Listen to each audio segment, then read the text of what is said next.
والسلام على سيد الأنبياء والمرسلين وعلى آله وصحبه أجمعين، أما بعد، فأعوذ بالله من الشيطان الرجيم. بسم الله الرحمن الرحيم. يا أيها الذين آمنوا اتقوا الله وقولوا قولا سديدا. في موضع آخر: وقل لعبادي يقولوا التي هي أحسن إن الشيطان ينزغ بينهم إن الشيطان كان للإنسان عدوا مبينا. صدق الله العظيم.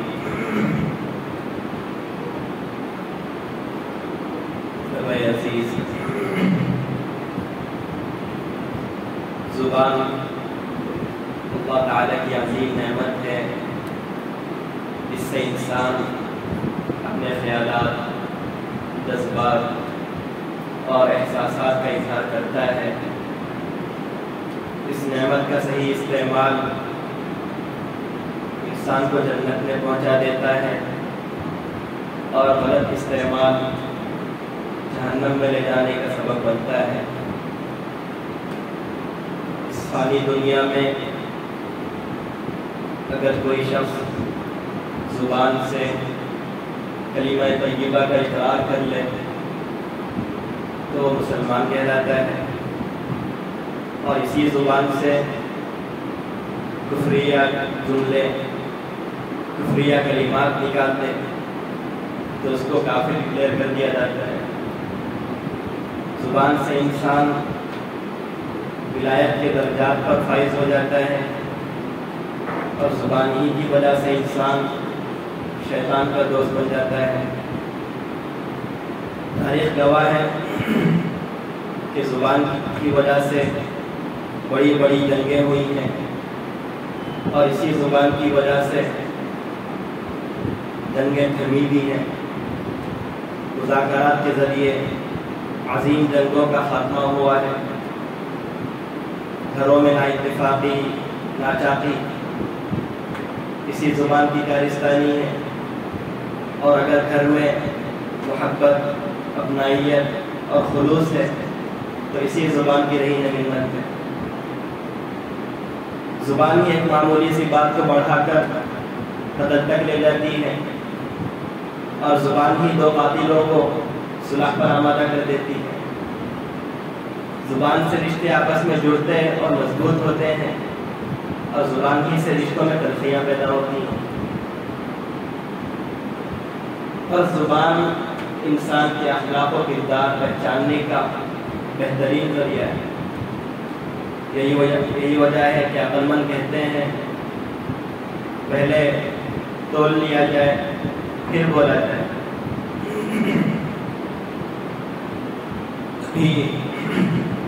ایک ہفتہ قبل ایک جگہ جانا ہوا کار سے، تو جو صاحب کار چلا رہے تھے انہوں نے اپنا واقعہ سنایا کہ ایک جگہ سے ان کے بیٹے کے لیے رشتہ آیا، تو ملاقاتی وقت سے اس جگہ گئے. اتفاق سے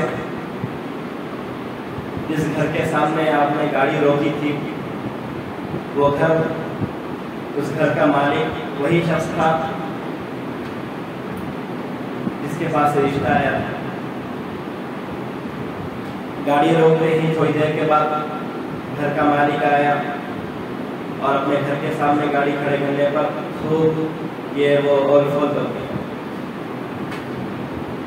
اب انہوں نے طے کر لیا کہ یہاں تو رشتہ نہیں کرنا ہے، بس 2 منٹ جو اپنے گھر کے سامنے گاڑی کھڑی کرنے کو برداشت نہیں کر سکتا اور گالم گلوچ پر اتر آتا ہے، تو ایسے شخص سے رشتہ جوڑنے کا کیا فائدہ ہے؟ اس سے معلوم ہوتا ہے کہ زبان کے ذریعے انسان کے اخلاق پتہ چلتے ہیں، اس کے کردار پر نظر پڑتی ہے. زبان سے آپ کسی کا دل جیت بھی سکتے ہیں، اور اسی زبان کی وجہ سے کوئی شخص کسی شخص کا دل دکھ بھی سکتا ہے. زبان کی اثر انگیزی کو بتلانے کے لیے شاعر کہتا ہے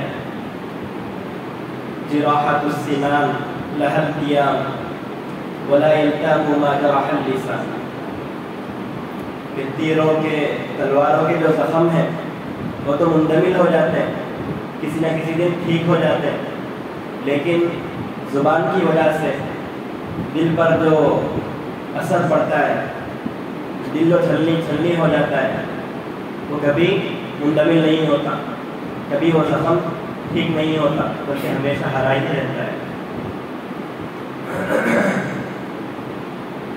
حاصل یہ ہے کہ زبان ایک دو دھاری تلوار ہے جس کو آپ اپنے مفاد میں بھی استعمال کر سکتے ہیں اور وہ تلوار آپ کو نقصان بھی پہنچا سکتی ہے۔ یہی وجہ ہے کہ قرآن و احادیث میں زبان کے تعلق سے بڑی تاکید کی گئی ہے کہ زبان کا صحیح استعمال کیا جائے، بہت احتیاط سے اس کا استعمال کیا جائے۔ قرآن کے اندر ہے ما يلفظ من قول الا لديه رقیب عتید، کہ انسان جو بھی بات اپنی زبان سے نکالتا ہے، اپنے منہ سے نکالتا ہے، تو اس کو لکھنے کے لیے ایک نگران فرشتہ تیار بیٹھا رہتا ہے، جیسے ہی منہ سے بات نکلی وہ رجسٹر میں درج ہو جاتا ہے۔ انسان کی فطرت ہے کہ اگر احتساب کا اور مواخذے کا ڈر ہو تو وہ احتیاط سے کام لیتا ہے۔ مسلمانوں کے درمیان اور دوسری قوموں کے درمیان جو امتیازات ہیں ان میں ایک اہم امتیاز یہ بھی ہے کہ مسلمانوں کے پاس آخرت کا اور آخرت میں اٹھائے جانے کا اور حساب لیے جانے کا تصور موجود ہے، اور یہی تصور ان کو برائیوں سے روکتا ہے۔ دیگر قوموں کے پاس خالی زندہ ہوئے، زندگی گزار لیے، مر گئے، بس آگے کچھ ہے نہیں ان کے تصور میں، تو لہٰذا چاہے برے کام کریں چاہے اچھے کام کریں کوئی پرواہ نہیں ہے۔ لیکن جو مسلمان ہے اس کا تصور یہ ہوتا ہے کہ میں جو بھی کام کر رہا ہوں اس کام کا مجھے آخرت میں حساب دینا ہے، اور اس حساب کے اندیشے سے کیا کرتا ہے، وہ برائیوں سے بچتا ہے اور نیکی پر آمادہ ہوتا ہے۔ آج کل دیکھیے جہاں پر کیمرے نہیں ہوتے، جہاں انسان تنہائی میں ہوتا ہے، چاہے مسلمانوں کافر ہو، جو نہ ڈر محسوس نہیں کرتا، اپنی حرکتوں میں بول چال میں اتنا احتیاط سے کام نہیں لیتا، لیکن اگر وہ کیمروں کے سامنے ہو، اس کی ہر حرکت ریکارڈ ہو رہی ہو، اس کی باتیں ریکارڈ ہو رہی ہیں، تو پھر وہ نہایت ہی سوچ سمجھ کر ساری حرکتیں کرتا ہے، بولتا بھی ہے، چالتا بھی ہے، سوچ سمجھ کر سارے کام کرتا ہے۔ تو جب دنیاوی کیمروں کا، دنیاوی ریکارڈروں کا اس کو اتنا ڈر ہے، تو پھر جو آخرت کے کیمرے ہیں، آخرت کے ریکارڈرز ہیں، ان سے تو اور زیادہ ڈرنا چاہیے۔ آپ کی جو زبان ہے وہی زبان کیمرہ بھی ہے، ریکارڈر بھی ہے، وہی زبان قیامت کے دن گواہی دے گی کہ اس نے یہ کام کیا تھا، یہ بولا تھا، فلاں موقع پر اس نے یہ کہا تھا، تو یہ سین اسکرین ظاہر ہو جائے گی۔ قرآن کہتا ہے یوم تشہد علیہم السنتہم وایدیہم وارجلہم بما کانوا یعملون، کہ قیامت کے دن لوگوں کے زبان، ان کے پیر اور ان کے ہاتھ سب کیا کی گواہی دیں گے۔ زبان گواہی دے گی کہ اس نے یہ باتیں کہی تھی، پیر گواہی دیں گے کہ فلاں جگہ گیا تھا چل کر، اچھی جگہ یا بری جگہ چل کر گیا تھا، ہاتھ گواہی دیں گے کہ اس نے اپنے ہاتھ سے حرکتیں کی تھی۔ تو جب دنیاوی کیمروں کا اور دنیاوی ریکارڈروں کا ہمیں اتنا ڈر ہوتا ہے، مدرسے میں یہاں کیمرہ ہے، کچھ نہیں کرنا، دیکھ رہے ہیں وہاں پہ، تو جب دنیا میں اتنا ڈر ہے تو پھر آخرت تو اور ڈرنے کا مقام ہے۔ چنانچہ قرآن نے جہاں احتیاط کی تلقین کی ہے وہیں زبان کے صحیح استعمال کی وجہ سے کیا فائدہ حاصل ہوتے ہیں اور زبان کے غلط استعمال سے کیا نقصانات ہوتے ہیں ان کو بھی تفصیل سے قرآن و حدیث میں بیان کیا گیا ہے۔ ایک حدیث میں ہے کہ کوئی بندہ اللہ کی رضا، اللہ کو راضی کرنے والا جملہ اپنی زبان سے نکالتا ہے، ایسی بات کہتا ہے جس سے اللہ کی رضا حاصل ہوتی ہے، لیکن وہ اس بات کو بالکل ہی حقیر سمجھتا ہے، کوئی اہمیت نہیں دیتا، مگر اللہ تعالیٰ کے نزدیک وہی بات اتنی اہمیت کی حامل ہوتی ہے کہ اس کی وجہ سے اس کے لیے جنت کا فیصلہ کر دیا جاتا ہے۔ اور کوئی انسان اپنی زبان سے ایسی بات نکالتا ہے جو اللہ تعالیٰ کی ناراضگی کا سبب ہوتا ہے، لیکن وہ اس کو خاطر میں نہیں لاتا، اس کی کوئی اہمیت نہیں سمجھتا، مگر اسی جملے کی وجہ سے وہ جہنم کے گڑھے میں گر جاتا ہے۔ صرف ایک جملے کا فرق ہے، ایک جملہ انسان کو لے جا رہا ہے جنت کی طرف اور ایک جملہ لے جا رہا ہے انسان کو جہنم کی طرف۔ اور ایک حدیث میں کہ جب انسان صبح کرتا ہے تو سارے اعضاء، انسان کے جو سارے اعضاء ہیں، ہاتھ ہے، پیر ہے، کان ہے، آنکھ ہے، یہ سارے زبان کے سامنے منت کرتے ہیں، سماجت کرتے ہیں، خوشامد کرتے ہیں کہ بھائی تو سیدھی رہے، اللہ سے ڈرتی رہے، اس لیے کہ اگر تو صحیح رہے گی، تو سیدھی راہ پر چلے گی تو پھر ہم بھی کیا رہیں گے؟ سیدھے رہیں گے، اور اگر تو ٹیڑھی ہو گئی، تو سیدھی راہ سے منحرف ہو گئی تو پھر ہم بھی کیا ہو جائیں گے؟ منحرف ہو جائیں گے۔ سارے اعضاء خوشامد کرتے ہیں ہر صبح زبان کے ساتھ۔ حضرت معاذ بن جبل رضی اللہ تعالی عنہ ایک بڑے صحابی گزرے ہیں، حضور نے ان کو ایک مرتبہ بڑی قیمتی نصیحتیں فرمائی۔ انہی نصیحتوں میں ایک نصیحت یہ تھی کہ اپنی زبان کو قابو میں رکھو، اپنی زبان کو قابو میں رکھو۔ تو انہوں نے عرض کیا کہ کیا ہم اپنی زبان سے جو باتیں نکالتے ہیں، جو جملے کہتے ہیں، کسی سے گفتگو کرتے ہیں، تو کیا ان پر بھی حساب لیا جائے گا؟ کیا ان پر بھی گرفت کی جائے گی؟ تو حضور نے فرمایا کہ قیامت کے دن لوگوں کو جہنم میں چہروں کے بل یہ زبان ہی گرائی گی، زبان ہی کی وجہ سے بہت سارے لوگ جہنم کا شکار بنے۔ اور اگر کوئی شخص اس دنیا میں اپنی زبان کا صحیح استعمال کر لے پھر اس کے لیے بشارت ہے۔ حضور نے فرمایا من یضمن لی ما بین لحییہ وما بین رجلیہ اضمن لہ الجنہ، کہ جو شخص مجھے زبان کی حفاظت کی گارنٹی دیتا ہے اور شرمگاہ کی حفاظت کی ضمانت دیتا ہے تو میں اس کے لیے جنت کی ضمانت دیتا ہوں، اس کے جنت کی گارنٹی، واقعی تو سے جنت مل جائے گی کس پر؟ زبان اور شرمگاہ ان دونوں کی حفاظت پر۔ زبان کا صحیح استعمال کیا اور شرمگاہ کا بھی غلط استعمال نہیں کیا پھر کیا ہو جائے گا؟ جنت میں داخل ہو جائے گا۔ غرض زبان کے اثرات بہت دور رس ہیں۔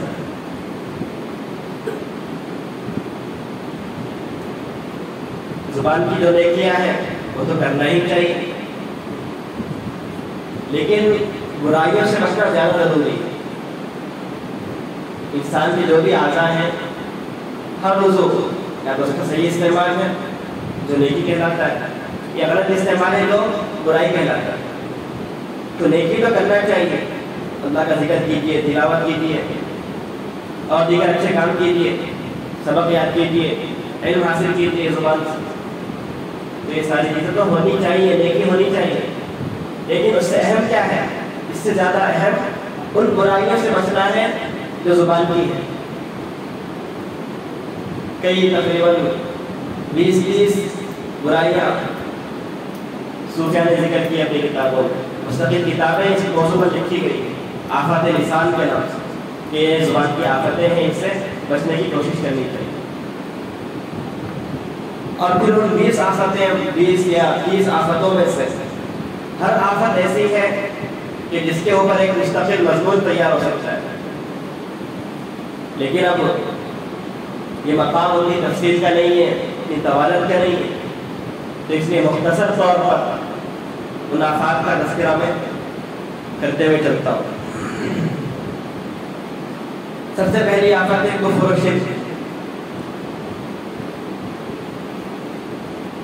فقہ کی کتابیں آپ پڑھتے ہیں تو اس کے اندر ایک مستقل باب کلمات کفر کا آتا ہے.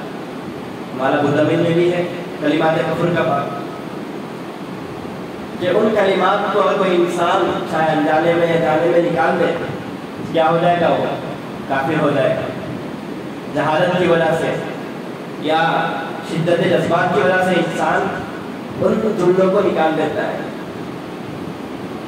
الحمدللہ ہمارے اندر جہالت نہیں ہے, علم حاصل کر رہے ہیں, لیکن جذبات شدت میں آ کر غم شدید ہو گیا تو بس منہ سے جو چاہے نکال دیے. اس سے بچنے کی کوشش کرنا چاہیے. اور ہمارے گھر کے اندر بھی ماحول بنانا چاہیے کہ جو بوڑھی عورتیں ہیں, خاص طور پر وہی عورتیں بوڑھی عورتیں نکالتی ہیں اپنی زبان سے اس طرح کی باتیں, ان کو تنبیہ کرنی چاہیے, سمجھانا چاہیے کہ اس طرح آپ مت کیجیے, اس سے انسان کا ایمان خطرے میں پڑ جاتا ہے. یہ ہماری ذمہ داری ہے. دوسری آفت ہے جھوٹ. خلاف واقعہ کوئی بھی بات بیان کرنا, اس کو جھوٹ کہا جاتا ہے. قرآن کے اندر ہے وَاجْتَنِبُوا قَوْلَ الزُّورِ, کہ جھوٹی باتوں سے کنارہ کش رہو, احتیاط کرو, گریز کرو. اور حدیث میں جھوٹ بولنے کی اتنی سخت سزا ہے کہ انسان کے رونگٹے کھڑے ہو جاتے ہیں اس کو سن کر. نبی کریم صلی اللہ علیہ وسلم کو ایک مرتبہ آسمانوں پر لے جایا گیا, وہاں پر آپ نے مختلف عذابات دیکھے کہ مختلف لوگوں کو مختلف قسم کے عذاب ہو رہے ہیں. انہیں میں سے ایک عذاب یہ تھا کہ ایک آدمی بیٹھا ہوا ہے اور ایک آدمی کھڑا ہوا ہے, اور اس کے ہاتھ میں لوہے کا گرز ہے. گرز یعنی اس کے تین نوکی ہوتا ہے, اس طرح سے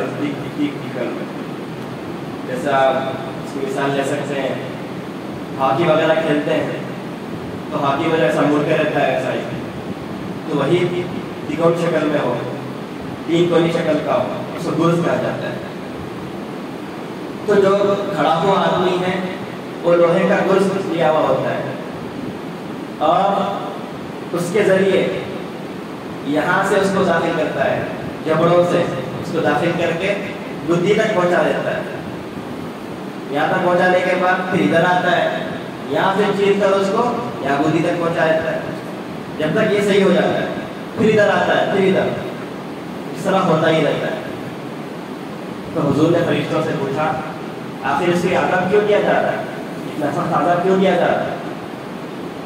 فرشتوں نے کہا یہ جھوٹا آدمی جھوٹ بولتے رہتا تھا, اس کی وجہ سے اس کو اتنا سخت عذاب دیا جا رہا ہے, اور یہ عذاب قیامت تک اس کو دیا جائے گا. منافقین کی علامت بیان کی گئی ہے جھوٹ بولنا.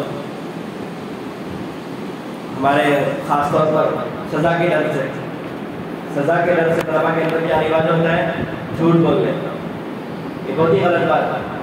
دنیاوی سزا کی کیا حیثیت ہے, خاص طور پہ اس وجہ میں کوئی حیثیت نہیں, تو کوئی حیثیت نہیں سزا کی, تو وہ تو آسان ہے, لیکن آخرت کی سزا کوئی برداشت نہیں کر سکتا, ہر ایک کی برداشت سے باہر. اس لیے جھوٹ بولنے سے اجتناب کرنا چاہیے. خاص طور پر آج جب کہ سوشل میڈیا کا رواج ہو چکا ہے, تو جو بھی میسج آتا ہے ہمارے پاس ہم اس کو فرض سمجھتے ہیں کہ اس کو آگے بھیجیں. جو بھی میسج آیا اس کو کیا کرتے ہیں, ہم آگے بھیجیں. اب وہ میسج صحیح ہے غلط ہے کوئی تحقیق نہیں, کچھ نہیں. حتیٰ کہ حدیث کے تعلق سے دیگر باتیں تو چھوڑیے, حدیث کے تعلق سے بھی اتنی لاپرواہی بڑھتی جاتی ہے کہ حدیث آ گئی حدیث کے نام سے کہ بھائی یہ حدیث ہے، ہم جا کے بھیج دیں، تحقیق نہیں کی کہ بھائی حدیث ہے یا نہیں ہے. یہ بھی جھوٹ ہے، یہ بھی کیا ہے؟ جھوٹ ہے. حدیث میں آپ نے پڑھا ہے کفا بالمرء کذبا ان یحدث بکل ما سمع، کہ انسان کے جھوٹا ہونے کے لیے کافی ہے کہ وہ ہر سنی ہوئی بات بیان کرے. آپ جو ہی بات سنتے ہیں واٹس ایپ پہ آپ اس کو آگے بھیجتے رہیں، تحقیق ہی نہیں ہے اس کی کیا آیا صحیح ہے یا غلط ہے. اس لیے جھوٹ سے بچنے کی بالکل کوشش کرنی چاہیے. تیسری آفت ہے غیبت. کسی کے پیٹ پیچھے کوئی ایسی بات کہنا جو شخص کو ناگوار گزرے، تکلیف ہو اس کو کیا کہتے ہیں؟ غیبت کہتے ہیں. وہ عیب تو اس کے اندر موجود ہے، آپ کیا کرتے ہیں؟ اس عیب کو جا کر دوسروں کے سامنے بیان کرتے ہیں، اور اس کی وجہ سے کیا ہو رہی ہے؟ اس شخص کو تکلیف ہو رہی ہے. تو یہ کیا ہوگا؟ غیبت کہلاتا ہے. قرآن کے اندر ہے وَلَا يَغْتَبْ بَعْضُكُمْ بَعْضًا، کہ تم میں سے ایک دوسرے کی غیبت نہ کرے. أَيُحِبُّ أَحَدُكُمْ أَن يَأْكُلَ لَحْمَ أَخِيهِ مَيْتًا فَكَرِهْتُمُوهُ، کیا تم میں سے کوئی اپنے بھائی کا مردار گوشت کھانا چاہتا ہے؟ تو جس طرح تمہاری طبیعت، تمہارا مزاج نفرت کرتا ہے اپنے بھائی کے مردار گوشت سے، اتنی ہی نفرت کس سے ہونی چاہیے؟ غیبت کرنے سے. غیبت کرنا کوئی اپنے مردار بھائی کا گوشت کھاتا ہے. اور ایک حدیث میں غیبت اشد من الزنا، کہ غیبت زنا سے زیادہ سخت گناہ ہے. آج کل سارے لوگ زنا بولتے ہیں وغیرہ، اتنا بڑا گناہ زنا. لیکن حالت یہ ہے کہ جو زنا کو بہت بڑا گناہ سمجھتے ہیں وہ بھی مسجد کے اندر بھی بیٹھ کر دوسروں کی قیمتیں محسوس رہتے ہیں. احساس ہی نہیں ہے اس گناہ کی حساسیت کا. ساتھیوں کی غیبت، استاد کی غیبت، فلاں کی غیبت، ان سب سے بچنے کی کوشش کرنی چاہیے. چوتھی آفت ہے گالم گلوچ، گالی دینا، فحش کلامی کرنا، بری باتیں زبان سے نکالنا. یہ بھی ممنوع ہے. حدیث کے اندر ہے کہ ایک مومن فحش کلام کرنے والا ہو ہی نہیں سکتا. مومن ہو اور فحش کلام کرے تو گویا وہ حال ہے. اور ایک حدیث میں سباب المسلم فسوق وقتالہ کفر، کہ مسلمان کو گالی دینا فسق ہے، گناہ کا کام ہے، بہت بڑا گناہ ہے، اور اس سے قتال کرنا کفر ہے. آج کل غلط صحبتوں کی وجہ سے، گھر کے پاس اوباش لڑکوں کی سنگت کی وجہ سے، بالخصوص چھوٹے بچوں کے اندر گالی دینے کا مزاج آتا ہے. بری بری گالیاں زبان سے. بس احادیث تو یاد نہیں ہوتی جتنی گالیاں آیا، تھوڑا سا چھیڑ تو ختم. اب گالی سے فرفر نکلیں گے اس زبان سے کہ بس آدمی شرم کرے ہوئے خامہ خامہ سے چھیڑا ہوئے. اس سے بچنے کی کوشش کرنی چاہیے. گھر کے پاس بھی آپ جائیں تو اپنا اثر چھوڑیں. آپ جو قرآن و حدیث سیکھ کر گئے ہیں وہ اثر جا کر آپ بتائیں وہاں پر. یہ حدیث سنائیں ان اپنے ساتھیوں کو جو باہر کے اسکول میں پڑھائی کرتے ہیں یا کھیلتے رہتے ہیں، بس ان کو حدیث سنائیں. سباب المسلم فسوق، ہر ناظرے کے اور حفظ کے طلباء کو یاد ہے یہ حدیث، سنائے نہ کرو. ان کو بدلیں، نائے کر کو دیکھ کر اپنے آپ کو بدل لیں. جیسے وہ بھوسری ہو جائے، گالیاں سیکھ جائیں. اور خاص طور آپ مسجد مدرسے میں آ گئے، مدرسے کے ماحول میں آ گئے، پھر اس کو بالکلیات چھوڑنے کی کوشش کرنی چاہیے. یہ نہیں کہ باہر سے بھی لے کر یہاں پر آ گئے اور یہاں پر اس کے وجہ سے گالی دے رہے ہیں. پانچویں آفت ہے لعنت، یعنی کسی کو اللہ تعالیٰ کی رحمت سے دور بول دینا. کسی کو بول دینا کہ اللہ اس پر اللہ کا غضب نازل ہو رہا ہے، یہ اللہ کے قہر میں مبتلا ہے، یا بددعا دیا کہ اللہ تم کو اپنی رحمت سے محروم کر دے، اللہ تم اپنا غضب نازل کر دے. اس طرح کی بددعا دے رہا ہے. یہ بھی کیا ہے؟ ناجائز ہے اور زبان کی آفت ہے. حدیث میں کہ بندہ جب لعنت کرتا ہے تو وہ لعنت آسمان تک جاتی ہے،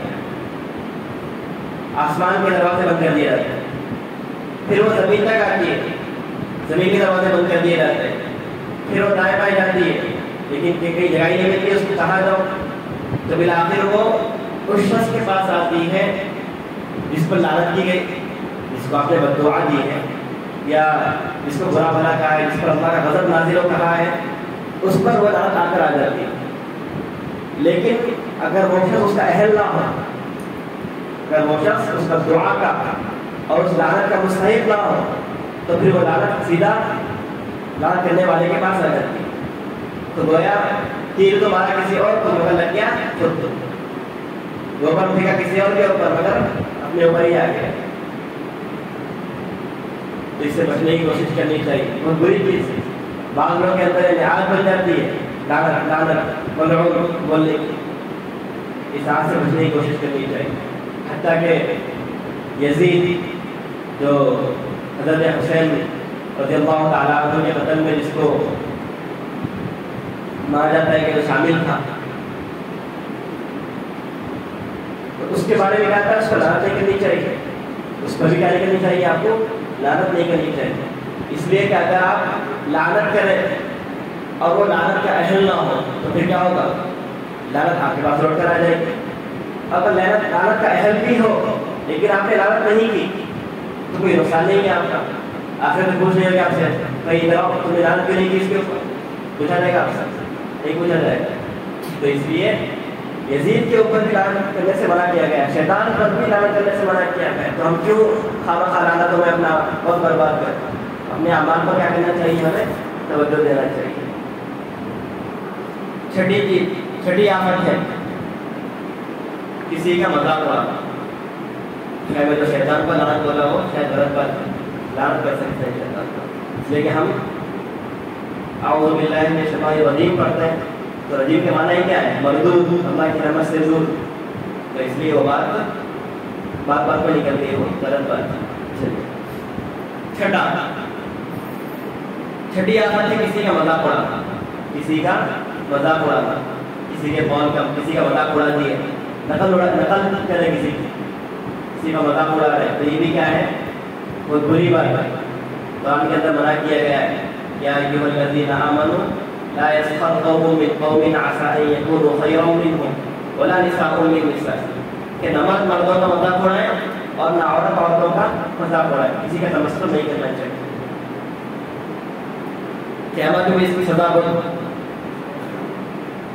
سخت ہے کہ جنت کے دروازے کھول دیے جائیں گے اور اسے کہا جائے گا حضرت آئیے تشریف لائیے، آپ کے جنت کا دروازہ کھلا ہوا، چنانچہ وہ گھسٹتے ہوئے آئے گا، جنت کے دروازے قریب آئے گا، قریب آنے ہی کیا ہو جائے گا، جنت کا دروازہ بند کر دیا جائے گا۔ یعنی گویا جس طرح اس نے مذاق اڑایا تھا، مذاق کیا تھا دنیا میں، تو اسی طرح قیامت میں کیا کیا جائے گا، اس کا مذاق بنایا جائے گا کہ دروازہ کھول دیا گیا، بلایا گیا، حضرت جب پھر اٹھا لیا گیا، داخل اور جنت میں ختم کیا ہو گیا، دروازہ بند ہو گیا۔ تو اس طرح وہ دنیا میں لوگوں کا مذاق اڑایا کرتا تھا، قیامت میں کیا کیا جائے گا، اس کے ساتھ اس کا مذاق اڑایا جائے گا۔ ساتھی آفت ہے جوت خوری کرنا، ایک کی بات اسی طرف جا کر لگانا۔ حدیث میں آیت خلود جنت قطعۃ، کہ جنت میں جوت خور داخل نہیں ہوگا۔ ایک واقعہ یاد آ رہا ہے اور سنانا بہتر رہے گا کہ ایک غلام بیٹھا جا رہا تھا بازار میں، تو اس کے آقا نے کہا میرے غلام میں کوئی وہ نہیں ہے، عیب نہیں ہے، صرف ایک عیب ہے، کیا کہ جوت خور ہے۔ جیسا کا کوئی بات نہیں، جوت خور میں اس سے کیا فرق پڑتا ہے، خرید لیا، اس کو لے کر آ گیا تھا۔ اب غلام نے کیا کیا، شوہر کو جا کر کہا کہ پہلے بیوی سے جا کر ملا اور کہا لگتا ہے آپ کا شوہر کسی اور سے عشق میں مبتلا ہے، کسی اور کا چکر ہے اس کا، تو تم ایسا کرو اس کی وفاداری جانچنے کے لیے جب وہ رات میں سو جائے تو تم جا کر اس کی موچھ کاٹ دینا، اس کی موچھ کیا کر دینا، کاٹ دینا، کستورے سے اس کی موچھ کاٹ دینا. ٹھیک ہے، راضی ہو گئی. اب ادھر ہو گیا شوہر کے پاس بولا اور شوہر کو جا کر کہا کہ تمہاری بیوی کا کیا ہے، چکر ہے کسی کے ساتھ اور آج رات کو تمہیں قتل کر کے بھاگ جانا چاہتی ہے اس کے ساتھ، تم ہوشیار رہنا. شوہر بھی ہوشیار ہو گیا، ٹھیک ہے ہاں میں دیکھتا ہوں. اب رات میں وہ سونے کی ایکٹنگ کر کے لیٹ گیا بستر کے اوپر. تھوڑی دیر کے بعد دیکھا گیا واقعات بیوی استرا لے کر آ رہی ہے ہاتھ میں.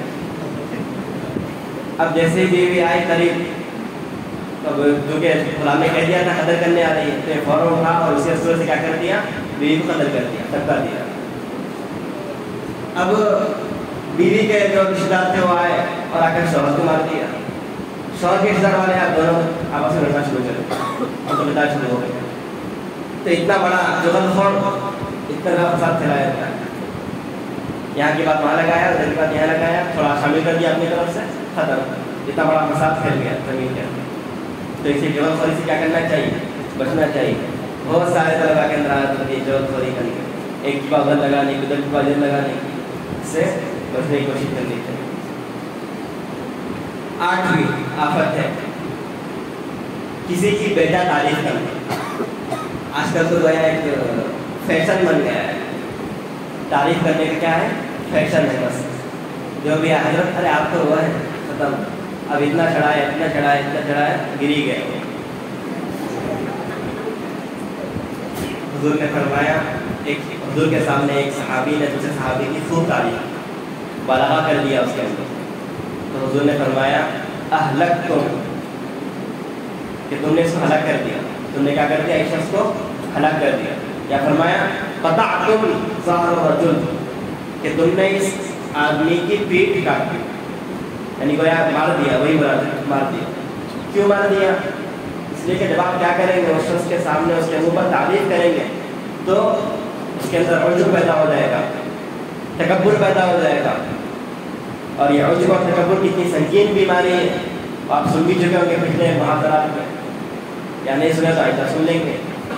بہت سنگین بیماری ہے. یہی بیماری تھی جو شیطان کو جنت سے نکالی. شیطان کو جنت سے نکالنے میں یہی بیماری تھی، تکبر کی بیماری. قابیل اور قابیل نے جو حابیل کو قتل کیا، اس میں بھی یہی بیماری تھی، تکبر کی. تو اتنی بڑی بیماری پیدا ہو جاتی ہے کس کی وجہ سے، منہ پر تعریف کرنے کی وجہ سے. اب وہ تعریف کرتے رہے، ہاں ویسا ہوں، خود کھل گیا. آئندہ جا کر کیا ہوتا ہے، تھوڑا کوئی سوئی لگ گئی تو بس پھٹ جاتا ہے. تو اس طرح کسی کی تعریف نہیں کرنی چاہیے، بلا تعریف نہیں کرنی چاہیے. اگر کوئی تعریف کر رہا ہے تو حدیث میں کہا گیا ہے کہ تم کیا کرو، مٹی اٹھا کر اس کے منہ میں ڈال دو، مٹی اٹھا کر اس کے منہ میں ڈال دو. تعریف کرنے مت دو اس کو، تاکہ تمہارے اندر عجب پیدا نہ ہو، اپنے آپ کو اچھا سمجھنے کا مزاج پیدا نہ ہو.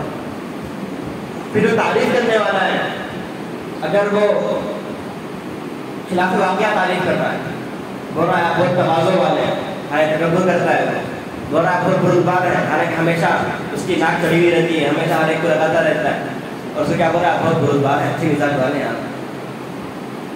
بیوی کو مارتا ہے گھر جا کر، آپ بول رہا ہے اچھے اخلاق والے ہیں.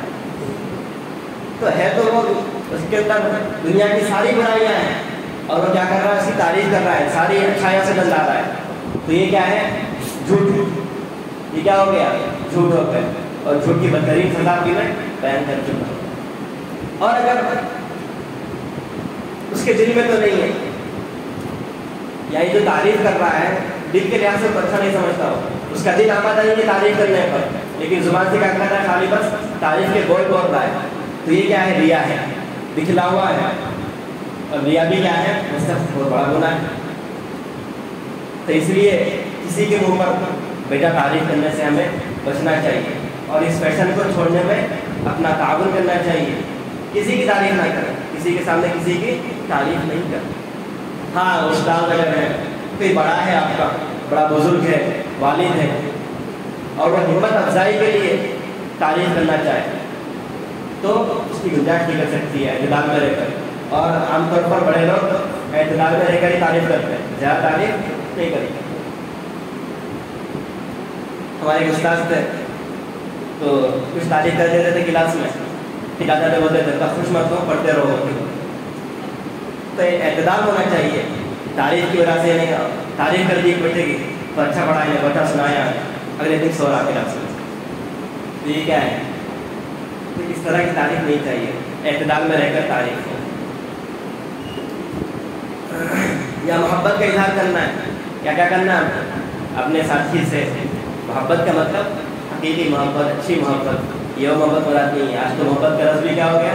بدنام ہو گیا۔ حالانکہ حب اللہ، دعا مانگی جاتی ہے اللہم انی اسألک حبک وحب رسولک صلی اللہ علیہ وسلم وحب من یحبک، دعائیں مانگی جاتی ہے، آپ کی محبت چاہیے، رسول کی محبت چاہیے، آپ سے محبت کرنے والوں کی محبت چاہیے، تو یہ محبت مراد ہے۔ تو محبت کا اظہار کرنا ہے کسی سے، اور جب آپ کسی کو برا بھلا کہیں گے تو تھوڑی بہت آپ سے محبت کرے گا۔ آپ بولے تو بہت بدتمینہ ہے تو بول کے بول رہے ہو تو کیا ہاں اچھا کہتے رہو، گلے ملتا آپ سے نہیں کرتا۔ آپ تعریف کریں گے تو کیا ہوگا؟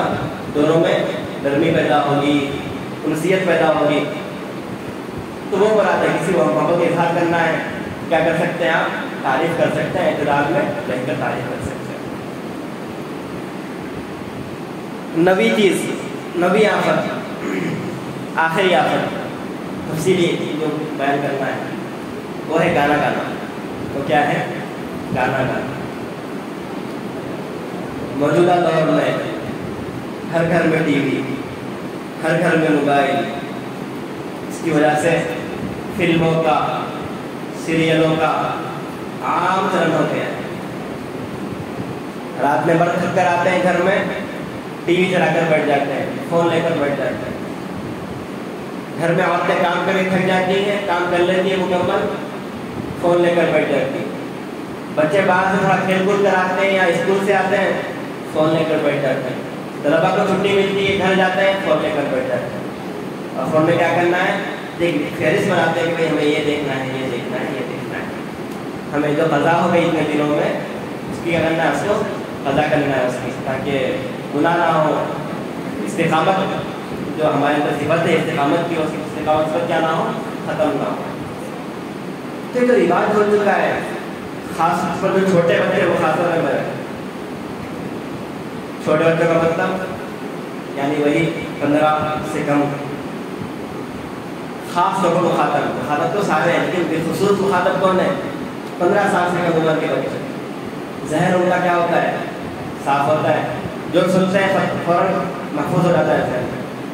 عام طور پر انہیں بھی زیادہ گانے یاد ہو جاتے ہیں، بعد میں بھی آپ کے جو گانے گنگناتا ہے وہ اسی عمر میں سننے کی وجہ سے، یاد کرنے کی وجہ سے کیا ہوتا ہے؟ بعد میں اسی کو گنگناتا رہتا ہے۔ بہت سارے طلبا کی شکایت ہے، اس کے طلبا گانے گاتے ہیں، شکایت ہے وہاں، بہت ہی غلط بات ہے۔ گانے گانے کی وجہ سے، گانا گانے دل کیسا کرتا ہے سمجھ نہیں آتا۔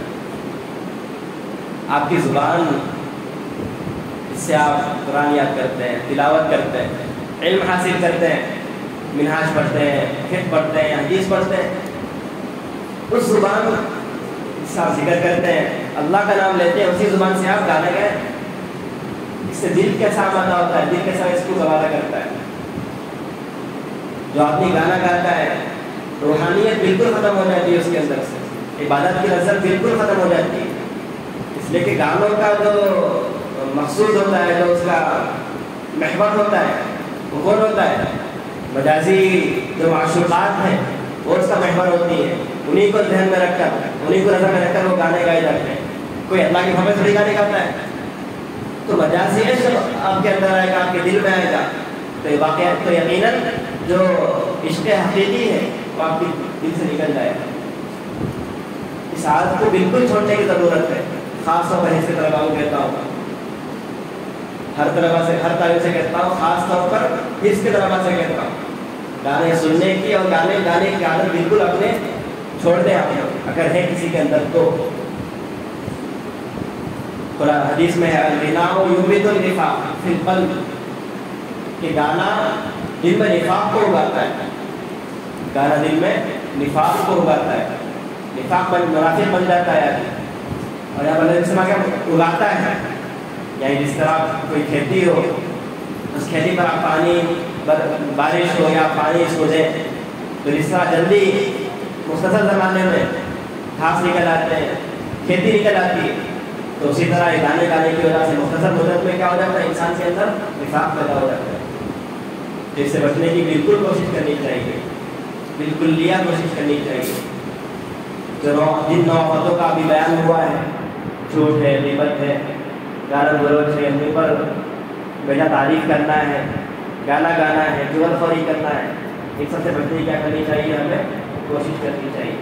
اس کے علاوہ اور بھی آفتیں ہیں، کسی کی تحقیر و تذلیل کرنا، کسی پر بہتان اور تہمت لگانا، عدالت میں جھوٹا مقدمہ کرنا، جھوٹی گواہی دینا، غیر اللہ کی قسم کھانا، معصیت کی نظر ماننا، جھوٹا وعدہ کرنا، نوحہ کرنا، تقریر وغیرہ میں تکلف اور بناوٹ اختیار کرنا، نامناسب شعر و شاعری کرنا، فضول باتیں کرنا، لغو سوال جواب کرنا، ان سب سے کیا کرنا چاہیے، بچنے کی کوشش کرنی چاہیے. اب آخری بات کہ ہم زبان کا صحیح استعمال کیسے کریں، زبان کی برائیوں سے کیسے بچیں. تو اس کے صرف 3 باتیں. پہلی بات، بولنے میں احتیاط رکھیں. زبان اسی وقت کھولے تک کیا ہو، ضروری ہو. خواہ بولنے سے اپنے آپ کو بچائیں. تھوڑی دیر سوچ لیں بات کرنے سے پہلے کہ میں جو بات اپنی زبان سے نکالنے والا ہوں، کیا کہیں اس بات پر اللہ تعالیٰ ناخوش تو نہیں ہوں گے، اس بات کی وجہ سے کہ اللہ تعالیٰ ناراض تو نہیں ہوں گے. بس اتنا سوچ لیا جائے، اور وہ سوچنے کے بعد آپ بات کیجیے. اگر اللہ تعالیٰ ناخوش ہوتے ہیں تو آپ یقیناً آپ وہ بات نہیں کریں گے، اور اگر خوشی کا ذریعہ تو آپ وہ بات کریں گے. تو یہ تصور لا لیجیے کہ کیا میں جو بات کر رہا ہوں اللہ تعالیٰ کی عدالت میں اگر وہ پیش کیا جائے تو اللہ ناراض ہو گیا، راضی ہو گئے. اس بات کو سوچنا چاہیے. دوسرا، اگر احتیاط کے باوجود زبان سے کوئی بات نکل جائے، گالی نکل جائے، جھوٹ نکل جائے، غیبت ہو جائے وغیرہ وغیرہ، تو کیا کرنا چاہیے، استغفار کر لینا چاہیے اور آئندہ اس گناہ سے بچنے کا عزم کرنا چاہیے. تیسرا، کہ زبان کو ہمیشہ تلاوت میں اور ذکر میں مشغول رکھیں. زبان کو ہمیشہ تلاوت میں اور ذکر میں مشغول رکھیں، اس لیے کہ اگر آپ اسی مشغول رکھیں گے تو پھر دوسری کوئی چیز ہے ہی نہیں آپ کے پاس. آپ تلاوت میں ہیں، ذکر میں ہیں، غیبت بھی نہیں ہوگی، آپ سے جھوٹ بھی نہیں بولیں گے، گالی بھی نہیں دیں گے، کچھ بھی نہیں ہوگا. تو اس لیے اپنی زبان کو مشغول رکھنے کی کوشش کرنی چاہیے تلاوت میں اور ذکر الہی میں. اللہ تعالی ہم سب کو صحیح سمجھ عطا فرمائے اور زبان کا صحیح استعمال کرنے کی توفیق عطا فرمائے. آمین. وآخر دعوانا